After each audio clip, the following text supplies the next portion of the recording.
시청자 여러분, 오늘도 즐거운 하루 보내시기 바랍니다.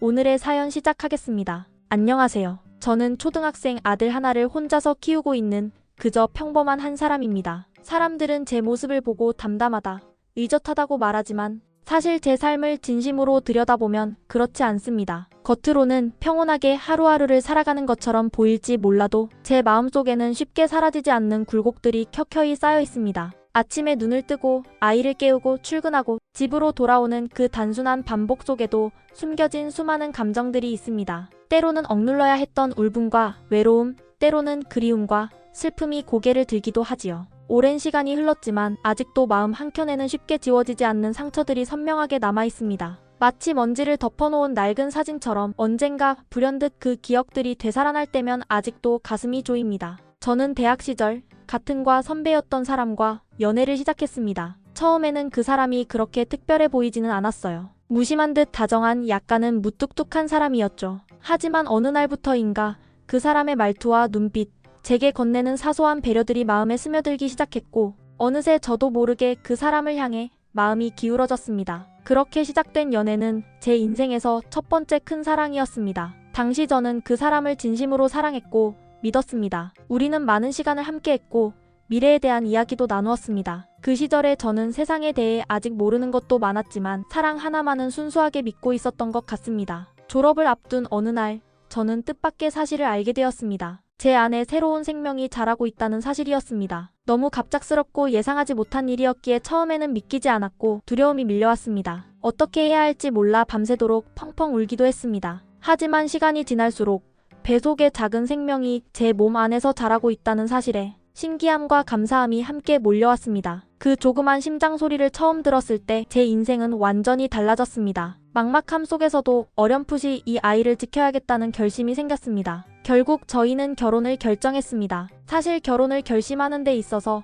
현실적인 고민도 많았지만 그 모든 불안보다 제겐 아이가 더 중요했습니다. 저는 이미 알고 있었습니다. 시댁 어른들이 저를 달가워하지 않는다는 것을요. 겉으론 예의를 지켰지만 그들의 눈빛과 말투에서 느껴지는 차가움은 숨길 수 없었습니다. 남편의 집안은 우리 집보다 훨씬 부유했고 격식과 체면을 중요시하는 집이었습니다. 시어머니는 항상 저를 평가하는 눈빛이었고 시누이는 대놓고 불편한 기색을 감추지 않았습니다. 내가 이 집에 들어갈 수 없는 사람이라는 메시지를 암묵적으로 계속 주는 듯했죠. 하지만 그런 차가운 시선과 냉소적인 태도보다도 제게 더 중요했던 건 제 뱃속에 자라고 있는 아이였습니다. 그 아이는 제 실수가 아니었고 제가 끝까지 책임지고 지켜야 할 소중한 생명이었습니다. 어떤 시선과 비난도, 심지어 멸시도 두려움도 모두 견딜 수 있었습니다. 오직 아이 하나만 생각하며 그 아이의 엄마가 되는 것만이 제 인생에서 가장 중요한 선택이라 믿었습니다. 그래서 저는 그때의 결정을 지금까지도 후회하지 않습니다. 누가 뭐라 해도 그 순간 제가 할 수 있었던 가장 용기 있는 선택은 바로 이 아이의 엄마가 되겠다는 것이었고 저는 그 결심을 지켜냈습니다. 그 선택이 없었다면 지금의 제 아이도 지금의 저도 존재하지 않았을 테니까요. 그리고 지금도 제 인생에서 가장 소중한 존재는 단연 제 아이입니다. 그 아이를 품고 지켜온 시간들은 그 어떤 고통보다 값지고 소중했습니다. 결혼식은 조용히 치렀습니다. 웅장한 예식장도 화려한 드레스도 없었습니다. 친구들도 많이 초대하지 못했고 사진도 몇 장 남지 않았습니다. 신혼여행도 가지 못했습니다. 결혼식이 끝난 날 친정에서 하룻밤을 지낸 뒤 다음날 바로 시댁으로 들어갔습니다. 그게 저희 결혼의 시작이었습니다. 누구의 축복도 환영도 없이 시작된 결혼이었지만 그 당시에 저는 그저 시작된 것만으로도 감사하려 했습니다. 아무런 혼수도 준비하지 못했습니다. 예물로 주고받은 건 단 하나, 커플링뿐이었습니다. 그 단출한 반지 하나에 담긴 우리의 시작은 어쩌면 그 자체로 순수했고 그래서 더 아팠던 것 같아요. 모든 게 부족했지만 그 반지만큼은 우리 둘이 함께 선택한 유일한 물질적 증거였거든요. 전 남편은 제게 말했습니다. 미안하다고. 곧 유학을 갈 예정이고 그때는 우리만의 공간에서 다시 시작하자고. 자기가 지금은 부족하지만 반드시 나중엔 보상하겠다고 약속했습니다. 저는 그 말을 믿었습니다. 아니, 믿고 싶었습니다. 그리고 저는 말했습니다. 괜찮아. 나 괜찮아. 그건 진심이었습니다. 정말로 그 당시에 저는 괜찮다고 느꼈고 괜찮다고 믿었으니까요. 모든 것이 어설펐고 서툴렀지만 사랑 하나만은 믿을 수 있을 거라 생각했습니다. 그렇게 저는 제 인생의 두 번째 챕터를 조용히 그러나 굳건히 시작했습니다. 결혼식 비용은 양가에서 반반 부담했습니다. 겉으로 보기엔 공평한 분담처럼 보였지만 그 속사정은 조금 달랐습니다. 시부모님은 우리한텐 형식 같은 건 중요하지 않다. 필요한 거 없다며 최대한 간소하게 치르자고 하셨고 실제로도 결혼 준비에 거의 손을 대지 않으셨습니다. 그 말에는 신경 안 써도 된다는 배려처럼 들리는 면도 있었지만 저는 어딘가 모르게 딸 가진 집이 더 챙겨야 한다는 묘한 뉘앙스를 느꼈습니다. 실제로 저희 엄마는 혼례를 허투루 하고 싶지 않다며 조심스레 현금 예단비 1,000만 원을 준비해 주셨습니다. 형편이 넉넉지 않았던 집안에서 감당하기엔 꽤 큰 돈이었을 텐데 딸 시집 보내는 어머니의 마음이 그대로 담긴 돈이었어요. 그 1,000만 원을 손에 쥐고 한참을 망설였던 기억이 납니다. 이걸 정말 다 써야 할까?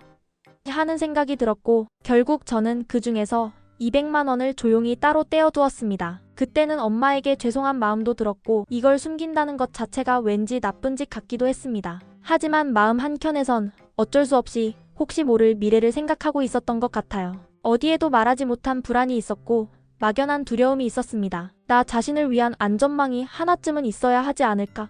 그게 이기적인 생각은 아닐까? 수없이 자문하면서도 결국 그 돈은 제 비상금이 되었습니다. 지금 돌아보면 그 선택은 저에게 생존 본능 같은 것이었던 것 같아요. 오히려 200이 아니라 500만 원쯤은 떼어둘 걸 그랬다는 후회도 듭니다. 그 작은 돈이 제 인생에서 마지막으로 제 편이 되어준 자산이었으니까요. 결혼 후의 시간들이 제 예상보다 훨씬 더 가혹하고 힘들었기 때문에 그때 숨겨둔 200만 원은 마치 숨쉴 구멍 하나를 만들어준 셈이었습니다. 그리고 그때 이후로 저는 돈보다 더 소중한 건 나를 위한 선택지 하나라는 사실을 절실히 깨달았습니다. 결혼하고 처음 몇 달 동안은 시댁에서 함께 지냈습니다. 짧은 시간이었지만 제 인생에서 결코 잊을 수 없는 시간으로 남아있습니다. 그 집에서의 시간은 마치 제가 손님도 가족도 아닌 어중간한 존재로 떠도는 느낌이었습니다. 아침에 눈을 뜨면 시어머니의 눈치를 봐야 했고 작은 행동 하나에도 숨죽이며 살았습니다. 시어머니는 성격이 날카로우셨고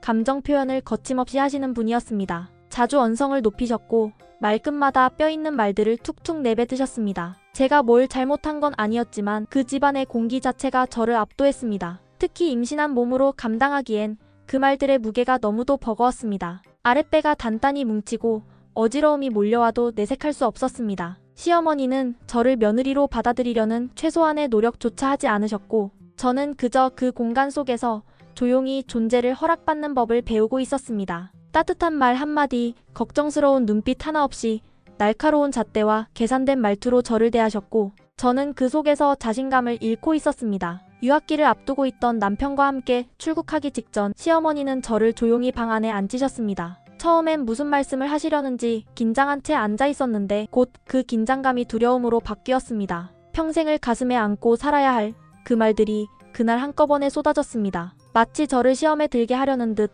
냉정하고 차가운 말들이 줄줄이 흘러나왔습니다. 임신? 그게 정말 우리 아들 실수가 맞긴 하냐? 내가 계획적으로 만든 일 아니냐? 우리 아들 올가매려고 수쓴 거 아니냐고. 만약 그렇다면 어쩔 수 없이 책임은 지겠지만 너라는 인간이 대단한 사람인 것처럼 행동하지는 마라. 우리 집안에 들어온 이상 고개 숙이고 조심조심 살아. 남편 공부 방해하지 말고 너는 그저 따라가는 사람일 뿐이야. 감정 소비하지 말고 뱃속 아이나 잘 챙겨. 내가 무슨 중심인 줄 착각하지 마. 그 말을 들으며 저는 무너졌습니다. 순간 가슴이 먹먹해지고 눈물이 고였지만 흘리지 않았습니다. 차마 울 수 없었습니다. 그 자리에서 터져나올 듯한 분노와 서러움을 꾹꾹 눌러 담았습니다. 아무 말도 하지 못하고 그저 고개를 끄덕이며 말했습니다. 예, 알겠습니다. 지금 생각하면 너무나 어이없고 자존심 상하고 분하지만 그땐 그것밖에 할 수 없었습니다. 지금도 가끔, 정말 가끔 그날의 저를 떠올리면 울분이 솟구칩니다. 도대체 왜 그렇게까지 참았을까?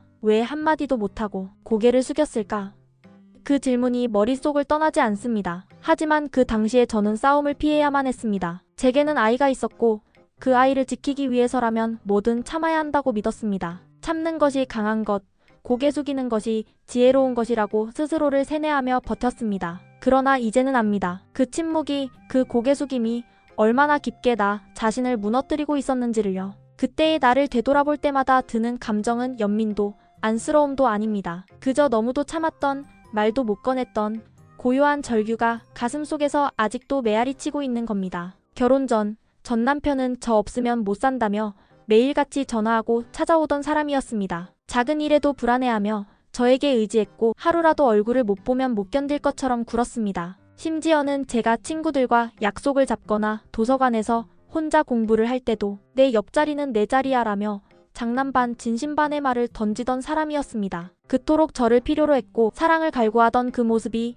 당시에는 참 진실해 보였습니다. 저는 그런 그의 모습에 마음을 열었고 그의 외로움을 채워주는 사람이 되고 싶다는 생각도 했습니다. 하지만 결혼 후 특히 아이를 가진 상태로 유학길에 함께 오르고 나서부터는 전 남편의 태도가 조금씩 달라지기 시작했습니다. 처음엔 낯선 환경과 새로운 생활에 적응하느라 서로에게 여유가 없다고 생각했지만 그 변화는 점차 명확하고 차가운 방향으로 기울어졌습니다. 남편의 눈빛에서 예전의 다정함은 사라졌고 피곤함과 짜증, 무관심이 자리 잡기 시작했습니다. 예전에는 함께였던 일상들이 이제는 제 몫이 되었습니다. 밥을 짓고 빨래를 하고 산부인과에 다니고 몸조리를 하며 아이를 챙기는 일까지 모든 것이 제 몫이 되었고 남편은 어느 순간부터 방관자가 되어 있었습니다. 유학이라는 현실 앞에서 남편의 사랑은 너무도 쉽게 너무도 빠르게 무너졌습니다. 집안에서 보내주는 돈도 넉넉하지 않았고 생활비와 등록금을 감당하기 위해 남편은 아르바이트를 시작했습니다. 카페에서 서빙을 하고 도서관에서 아르바이트를 하며 밤늦게 들어오는 날이 많아졌습니다. 그의 피곤한 얼굴을 보며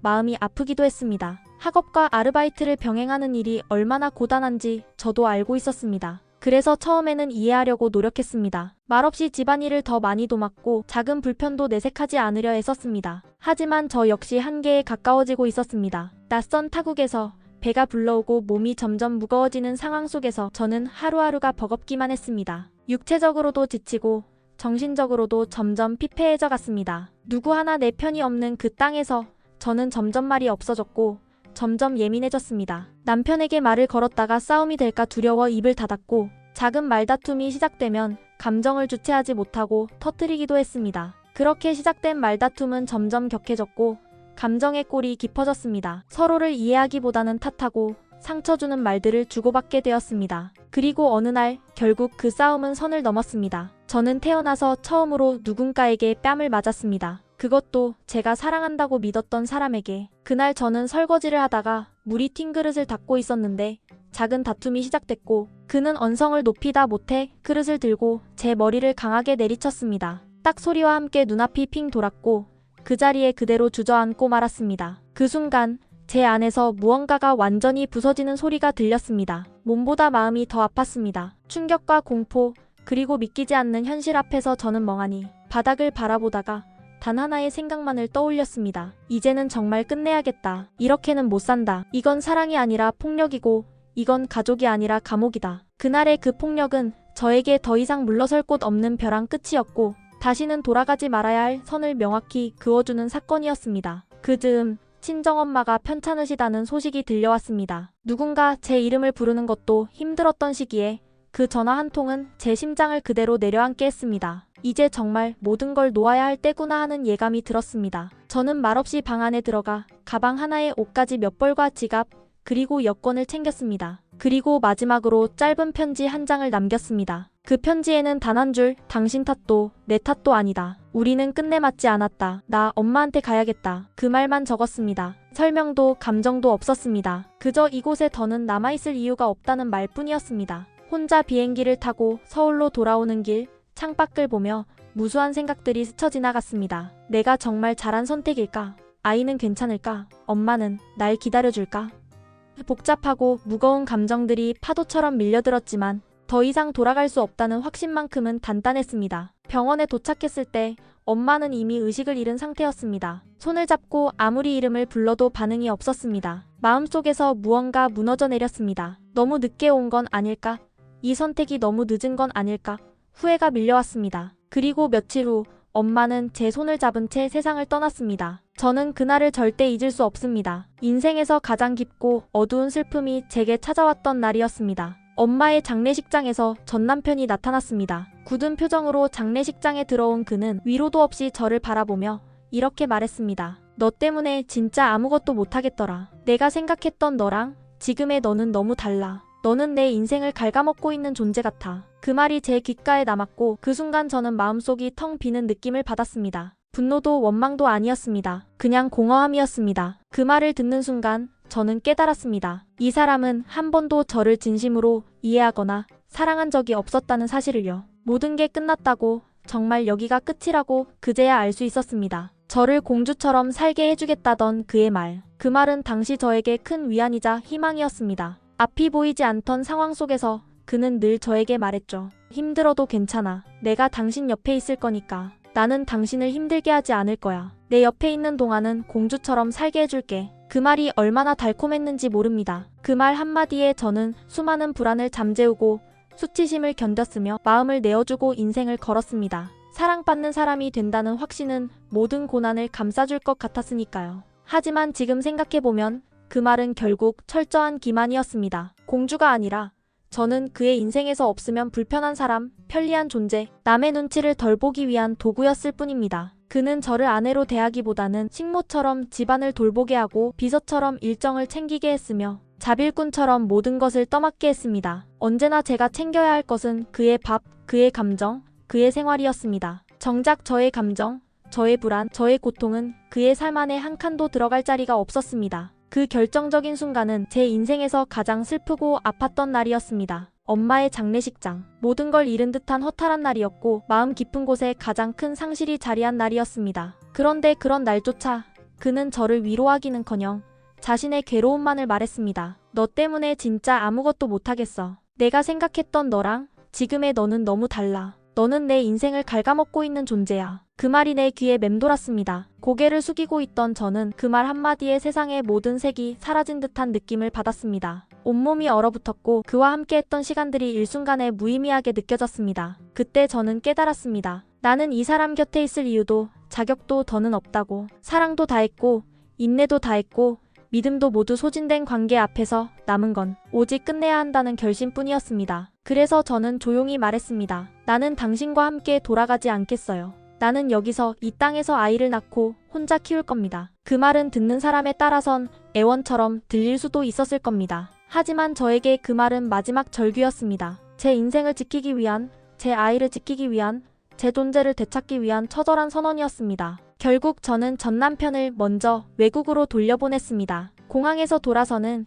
그의 뒷모습을 보면서도 저는 아무런 감정이 없었습니다. 눈물도 나지 않았습니다. 더는 무너지지 않겠다는 결심이 모든 감정을 가둬버렸습니다. 그리고 얼마 후 서로 타협점을 찾지 못한 우리는 정식으로 이혼 절차를 밟았습니다. 법적인 관계도 감정적인 연결도 그 순간 저는 모두 끊어냈습니다. 그는 더 이상 제 인생의 일부가 아니었습니다. 오히려 제가 새 인생을 시작하는데 방해가 되는 장애물에 가까웠습니다. 이혼 후의 삶은 결코 녹록지 않았습니다. 혼자 아이를 낳고 기른다는 것, 누군가의 보호 없이 매일을 살아간다는 것은 늘 불안과 책임이 따라다니는 일이었습니다. 하지만 저는 단 한 번도 후회하지 않았습니다. 아기를 품에 안고 조용히 울던 첫날 밤, 저는 결심했습니다. 이 아이가 나의 전부가 될 거라고. 다시는 누구에게도 기대지 않고 내 힘으로 살아내겠다고. 그렇게 저는 제 인생을 새롭게 시작했습니다. 직장을 구했습니다. 아직 몸이 회복되지 않은 상태였지만 돈을 벌어야 했습니다. 친정아버지를 모시며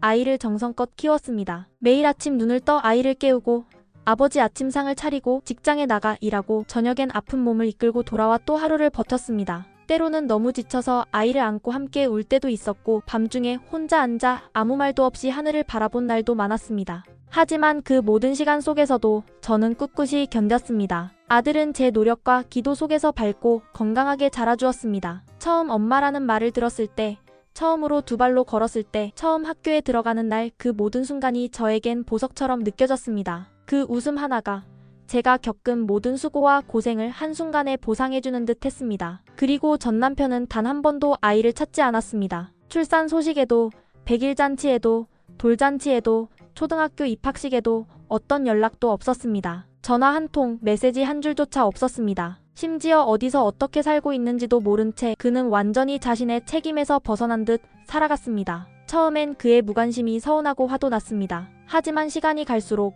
그의 부재는 오히려 제게는 평화였습니다. 더 이상 그의 그림자도 목소리도 존재도 없는 지금이 오히려 숨을 쉬기 편했습니다. 그렇게 10년이 흘렀습니다. 저는 친정아버지와 아들과 셋이서 조용하고 단단한 삶을 살아왔습니다. 크고 화려하지는 않지만 매일같이 작은 감사와 사랑이 쌓이는 삶이었습니다. 전 남편이 재혼했다는 소식을 들은 것도 우연한 경로를 통해서였습니다. 그 후 아이가 없다는 이야기도 뒤늦게 알게 되었죠. 그 소식을 전한 사람은 다름 아닌 전신우이였습니다. 그녀는 전과 다름없는 차가운 태도로 말했습니다. 아이 친권도 다 내가 가져. 앞으로 우리 근처엔 얼씬도 하지 마. 애도 너도 우리랑은 아무 상관없어. 그녀는 말을 마치고 제게 침을 뱉었습니다. 혀를 차며 돌아서는 그녀의 뒷모습을 보며 저는 마음속으로 한 가지 결심을 했습니다. 그래, 다시는 엮이지 말자. 이 사람들과는 이제 끝이다. 그래서 저는 전 시댁과도 완전히 선을 그었습니다. 법적으로도 정서적으로도 완전히 분리된 상태였습니다. 심지어 전 시부모에게도 이 아이 앞에 다시는 나타나지 않겠다는 각서를 정식으로 받아두었습니다. 도장까지 찍힌 그 종이 한 장이 제게는 어떤 말보다 확실한 안전망이었습니다. 눈에 보이지 않는 보호막이자 제 아들의 삶을 지키는 방패였습니다. 전 시댁은 부유한 편은 아니었지만 적어도 아들을 유학 보낼 정도의 경제력은 있던 집이었습니다. 전 시누이는 여전히 미혼으로 혼자 살고 있었고 전 남편은 최근에 다시 이혼하고 한국으로 돌아올 예정이라는 얘기를 들었습니다. 하지만 저는 확신했습니다. 그 어떤 일도 이제는 제 삶에 영향을 줄 수 없다는 걸요. 이젠 그들의 이름도 얼굴도 목소리도 제 삶의 장면 속에 끼어들 자격은 없었습니다. 제 삶은 저와 제 아들의 것입니다. 그리고 그 어떤 누구도 다시는 우리를 흔들 수 없을 겁니다. 저는 말없이 서랍 속을 열었습니다. 그 안에 넣어둔 서류철 하나, 손이 가는 데까지 꽤 오랜 시간이 걸렸습니다. 꺼내든 서류는 바로 과거 제가 이혼을 하던 시점에서 받아두었던 아이 포기 각서. 이름만으로도 숨이 턱 막힐 만큼 많은 감정이 담긴 그 종이를 저는 아주 천천히 꺼내들었습니다. 떨리는 손으로 각서의 표지를 넘기며 속으로 숨을 크게 들이쉬었습니다. 한때는 이 종이를 쥐고 울며 잠든 적도 있었고 한밤중에 홀로 일어나 다시 확인하며 스스로 안도했던 적도 있었죠. 그리고 지금 또다시 이 종이가 저와 제 아이를 지켜줄 시간이라는 것을 알았습니다. 제 눈앞에는 전 시어머니가 있었습니다. 말없이 저를 노려보며 안절부절 못하고 있었고 그녀의 눈빛은 분명했습니다. 당장이라도 아이를 데려가겠다는 위협이 느껴졌습니다. 저는 그 위태롭고 뻔뻔한 눈빛을 정면으로 바라보며 각서를 천천히 펴 그녀 앞에 내밀었습니다. 목소리는 차분했지만 제 안에 들끓는 분노가 단단히 고여 있었습니다. 이게 뭔지 아시죠? 이건 어머님 아들과 어머님 두 분이 함께 서명하신 각서입니다. 우리 아이 앞에 앞으로는 어떤 이유로든 절대로 나타나지 않겠다고 약속하신 그 서류예요. 서명하셨잖아요. 손 떼시겠다고. 이 아이는 더 이상 당신들 가족이 아니라고, 이 아이의 삶에 끼어들지 않겠다고 다짐하셨잖아요. 잊으셨어요? 전 시어머니는 한동안 종이만 바라보다가 입을 열지 못했습니다. 말문이 막혔는지 눈동자만 왔다 갔다 했고 입술을 달싹이는 듯 하더니 이내 고개를 돌렸습니다. 그 순간 저는 참았던 말을 더 이상 막을 수 없었습니다. 한평생 꾹꾹 눌러두었던 말들, 당시에 못했던 말들이 입술 끝에서 쏟아져 나왔습니다. 예전에 이혼 서류 들고 오셔서 저한테 침 뱉고 나가셨던 거 기억하시죠? 그날의 그 모욕 저는 절대 잊지 않았습니다. 어머님은 멀쩡히 서 있는 저를 조롱하듯 바라보며 혀를 차고 침을 뱉었죠. 그 눈빛이 얼마나 비열했는지 아세요? 아직도 그때 생각만 하면 손이 떨립니다. 그날 이후로 저는 밤에 꿈에서도 도망쳤고 손에 힘이 풀릴 정도로 무너졌어요. 숨을 고르며 저는 다시 말을 이었습니다. 이번엔 훨씬 더 날카롭고 분명한 어조로. 그리고요, 어머님, 그렇게 사람에게 상처 주고 아이한테 손절하듯 등을 돌려놓고도 지금 와서 우리 아이 운운하시나요? 아들 하나, 딸 하나만 눈에 들어왔던 어머님, 조카들이나 주변 사람에게는 한 번도 따뜻한 시선 준 적 없으셨죠. 철저히 내 자식, 내 혈육만 아끼셨던 분이죠. 그렇게 이기적으로만 키워놓은 그 아들이 지금 어떤 사람인지 그건 다 어머님 책임 아닙니까? 자식을 그렇게 만들어 놓고 왜 이제 와서 눈물 흘리며 세상이 불공평하다고 하시는 거예요? 누굴 원망할 자격조차 없어요. 그런 자식을 만들어낸 사람은 바로 어머님, 당신이에요. 그 말에 전 시어머니는 입을 꾹 다문 채 한마디도 하지 못했습니다. 순간 거실에 완벽한 정적이 흘렀고 그 조용한 공기 속에서 제 안에 분노와 회한이 끌어올랐습니다. 목이 뻐근할 정도로 숨을 참은 채 저는 속으로 되물었습니다. 왜 지금 와서 나타난 걸까? 왜 하필 이 시점에서 왜 우리 아이 앞에? 전 시어머니의 방문은 저에게 단순한 불쾌함이 아니었습니다. 그것은 제 아이의 삶을 흔들어 놓을 수 있는 위험한 침입이었습니다. 더 화가 나는 건 아무 잘못도 없는 아이가 혼란의 중심에 놓이게 되었다는 사실이었습니다. 제 아들은 말로 표현하진 않았지만 분명히 마음속 깊은 곳에서 무언가가 흔들렸을 것입니다. 갑자기 나타난 아주머니는 누구였을까? 왜 나를 꼭 껴안고 울었을까? 왜 엄마는 그 사람을 밀쳐냈을까? 왜 그 사람은 자신을 할머니라고 했을까? 그 물음표들이 아이의 마음에 뿌리내리게 두고 싶지 않았습니다. 저는 밤새 뒤척이며 고민했습니다. 이걸 어떻게 설명해야 하지? 어떻게 아이의 마음을 다치게 하지 않으면서 사실을 전해야 하지? 말 한마디, 설명 하나가 아이에게 상처가 될까 두려웠습니다. 그래서 결국 저는 친구에게 전화를 걸었습니다. 믿고 기댈 수 있는 몇 안 되는 사람에게 모든 이야기를 털어놓았습니다. 친구는 잠시 말없이 제 얘기를 들은 후 이렇게 말했습니다. 이미 아이 포기 각서를 받았잖아. 그러면 이런 식으로 갑자기 찾아오는 건 명백한 위협이야. 지금이라도 변호사 사무실 가서 상황 정리해봐. 감정적인 문제로 끝날 게 아니야. 너도 아이도 보호받아야 해. 저는 고개를 끄덕였습니다. 그래야겠다는 생각이 들었습니다. 왜냐하면 이제는 제가 누구보다 더 확실하게 이 아이를 지켜야 할 책임이 있는 엄마니까요. 전 남편은 생물학적으로는 아이의 아버지일지 모르겠지만 그 이상도 이하도 아닌 사람입니다.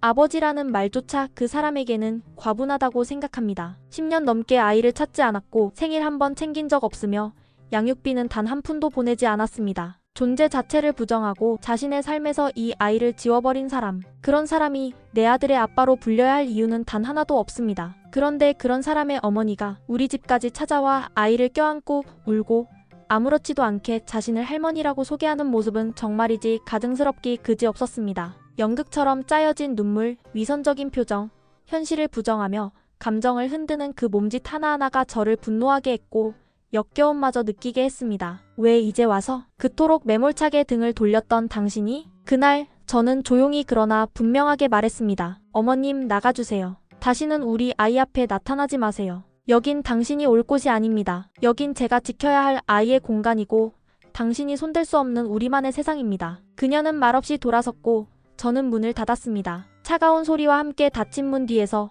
저는 그대로 주저앉았습니다. 문이 닫힌 이후에도 제 가슴 속에서는 끓어오르는 분노와 슬픔이 좀처럼 사라지지 않았습니다. 그날 이후 저는 매일같이 불안정한 기억들과 싸워야 했습니다. 그토록 치욕적이었던 결혼 생활, 모욕적인 말과 폭력, 아이를 위해 참아야 했던 침묵, 그리고 오롯이 나 혼자 짊어져야 했던 책임들. 다 잊었다고 생각했는데 그 모든 기억이 한순간에 다시 떠올랐습니다. 악몽처럼 숨이 막힐 만큼 생생하게. 지금 이 글을 쓰는 것도 그런 감정들을 어딘가에라도 털어내고 싶어서입니다. 이렇게라도 쓰지 않으면 미쳐버릴 것 같았어요. 너무 속상하고 억울하고 외롭습니다. 무너지고 싶지 않은데 가끔은 정말 울고 싶어지는 밤이 있어요. 그래도 이 글을 쓰는 지금 저는 여전히 이 아이의 엄마로 살아있는 존재로 또 한 걸음 나아가려고 버티고 있습니다. 그리고 앞으로도 절대 이 아이 앞에서 무너지지 않을 겁니다. 반드시 지켜낼 겁니다.